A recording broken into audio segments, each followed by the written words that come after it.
So recently I tried to make a game with Scratch Junior and it went horribly wrong. Okay, so now I just went into Scratch Junior and this is all the code.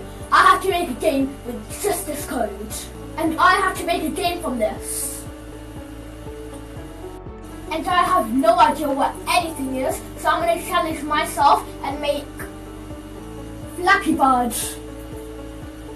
Oh. Okay, so now first we need a player. So my player is not going to be very good. It's just going to be yeah, my player is not very good.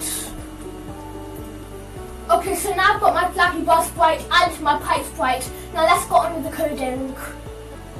Okay, so now I'm just going to do a red, green, black click forever. Wait, what's the forever loop?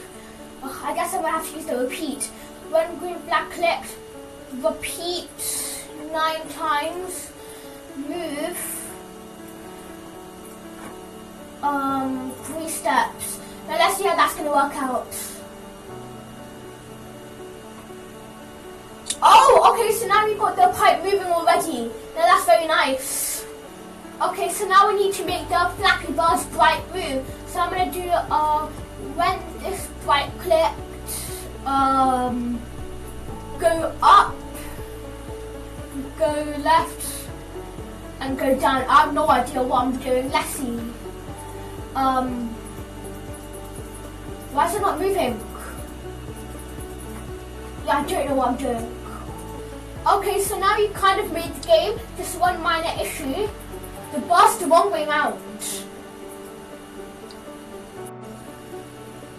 But you can't do that since there's not enough code blocks. So now let's try making a black background, just like this.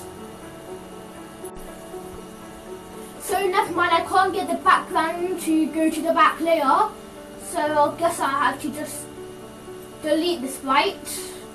Oh my god, how do we delete these sprites? I'm gonna rage now. Okay, so now this is my final game. I'm gonna call it Poopy Bird. Wow, this is so bad. If you enjoyed this video, make sure to smash that like and subscribe button.